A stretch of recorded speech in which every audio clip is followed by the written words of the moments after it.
كان عندي فضول ان انا ابص عليه واشوفه من ورا الباب، وشفت حماية اصغر من ابنه كمان. وبصراحة يعني اللي شفته كانت حاجة ما توقعتهاش خالص، حاجة ولا في الخيال. بصراحة عمري ما شفت المنظر ده قبل كده. وكمان بدأت ان انا الاحظ يعني تغييرات كبيرة كده على حماية، وبيبصلي بصات غريبة ومش فاهماها. ازيكم عاملين ايه؟ يا رب تكونوا بخير. انتوا على فكرة مقصرين معايا في اللايكات، هتخسر ايه لما تحط لايك للفيديو؟ ما تنسوش بقى اللايك والاشتراك في القناة. ويلا بينا نبدأ الحكاية. هحكي لكم حكاية النهاردة وهستنى رأيكم فيها. صاحبة الحكاية بتقول: أنا اسمي أميرة وعندي 25 سنة، متجوزة من 4 سنين. جوزي اسمه أحمد، ومتجوزين عن حب، وكنا عايشين مبسوطين، وخلفت منه بنوتة زي القمر. وبعد فترة من جوازي حماتي توفت، يعني بعد تقريبا سنة، وعشت أنا وجوزي وحماية. حماية ده راجل عنده 55 سنة، بس تشوفوه تقولوا ده شاب لسه في التلاتينات، ما يبانش عليه سنه خالص، لأنه دايما بيهتم بنفسه وبشكله، وواخد باله من نفسه على الآخر. حماتي في آخر فترة كانت تعبت قوي وبعدها توفت، وحماية كان عايز ان هو يتجوز، لكن جوزي علشان ولد وحيد مرضاش، وقال له: يا بابا اللي انت عايزه احنا هنعملهولك، بس بلاش تتجوز. بس حماية كان نفسه ان هو يتجوز وان يكون معاه واحدة ست، لكن جوزي كان رافض.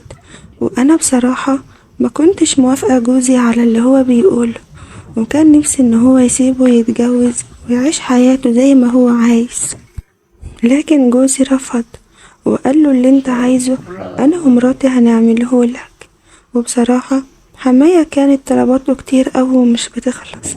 ما انا قلتلكم ان هو شكله صغير وكمان صحته حلوة، وانا علشان زي ما قلتلكم ان هو شكله يعني شاب صغير، فكان دايما يلبس ويخرج وكل شوية غيار. وبصراحة انا تعبت معاهم، من طبيخ لغسيل لترويق، صحتي ما بقتش قادرة. فطلبت من جوزي ان هو يعرض على ابوه فكرة الجواز تاني، لكن جوزي برضو رفض وقال لي: انا هخدم ابويا، لو انت تعبتي او معدتش عايزة ان انت تخدميه انا هعمله كل طلباته، لكن مش هوافق ان هو يتجوز. فلما لقيته رافض قوي كده قلت على ايه هزعله، فسمعت كلامه وجيت على نفسي وخلاص، وبقيت اعمل طلباتي فوق وطلبات بيت حماية تحت، وجوزي وبنتي، والحبل بقى تقيل عليا قوي، بس كنت باجي على نفسي ومستحملة. المهم ان جوزي الحمل بقى تقيل عليه والطلبات بقت كتير عليه، وهو كان شغال في شركة، ومرتب جوزي ما بقاش يكفي حاجة خالص. ومع كتر المشاكل وضغوطات الحياة انا وجوزي بعدنا عن بعض خالص، يعني ما بقاش بيحصل بينا اي حاجة، واكيد طبعا انتم فاهمين قصدي.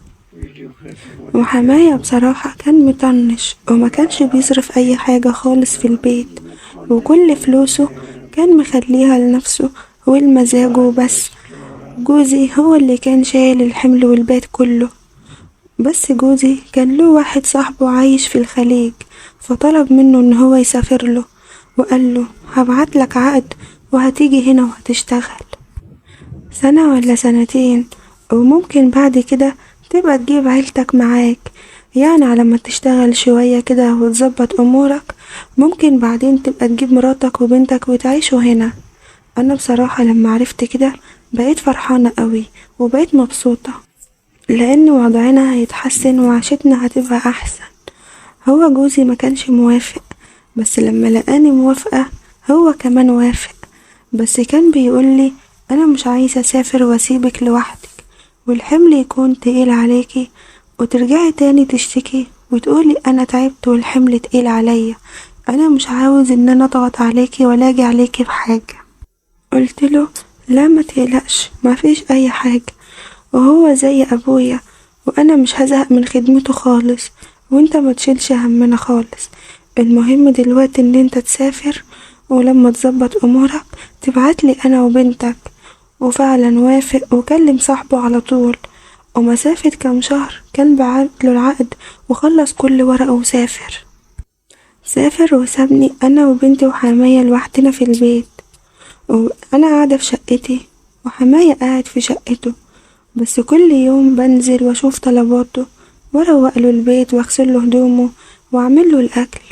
بس بصراحة انا زهقت، لان كل شوية طالعة نازلة نازلة طالعة، وبصراحة تعبت. وفي ايام انا كنت بكسل ان انا انزل، فكان حماية هو اللي بيطلع لي فوق ويفضل قاعد معايا طول اليوم. وبصراحة كنت ببقى مخنوق او مش عارفة ان انا اخد راحتي في بيتي وانا قاعدة. وكمان كان بيبصلي كده ببصات غريبة ما كانتش مريحاني، فبقيت ان انا اخاف منه، واوقات اسيبه يخبط واقفل على نفسي من جوه بالمفتاح ومردش عليه.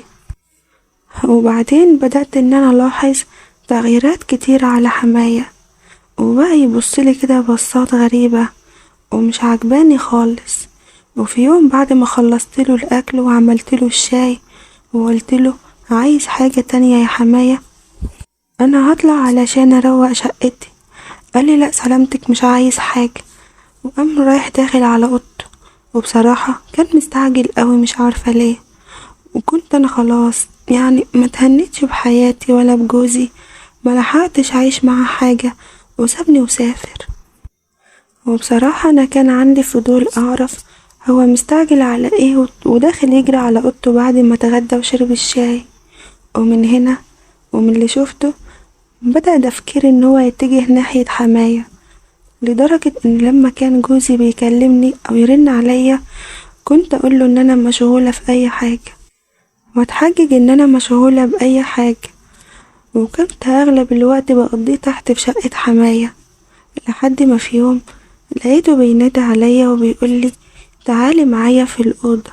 اتصدمت كده وبصيت له، قال لي لا لا ما تفهمنيش غلط، انا بس عايزك تدهنيلي ظهري بالمرهم علشان ظهري وجعني. وبصراحة دخلت معاه ودهنتله المرهم على ظهره. بس بعد ما دهنتله المرهم طبعا يعني حصل بينا اللي حصل، ومن بعدها وانا اتغيرت خالص. وكلمت جوزي عشان يطمني بأي كلام، وقال لي انت عندي بالدنيا وما فيها، وان هو ما يستغناش عني. ساعتها اطمنت وقلبي ارتاح. وبعدها بدأت ادخل على الجروبات واكلم ده واكلم ده، بس بعدين لقيت ان مفيش اي فايدة من اللي انا بعمله، اذا كان في جروبات او مع حماية، لان دي مش تربيتي ولا دي اخلاقي خالص. واتضايقت وزعلت من نفسي قوي، لان بصراحة انا جوزي ما قصرش معايا في اي حاجة خالص، بالعكس ده هو سافر وتغرب وطلع عينه علشان بس يأمن مستقبلي ومستقبل بنته، وما يكونش ناقصنا اي حاجة ولا محتاجين لأي حاجة. وعلشان كده انا جيت احكيلكوا حكايتي علشان تاخدوا منها العبرة وتخلي بالكم من نفسكم، وانصحكم ان انتم ما تضعفوش قدام اي حاجة، لان غلطة واحدة ممكن تدمر العيلة كلها وتدمر الدنيا كلها حواليكم. وعلشان كده انا قلت احكيلكوا حكايتي وتاخدوا منها عبرة وموعظة. وهنا تكون خلصت الحكاية.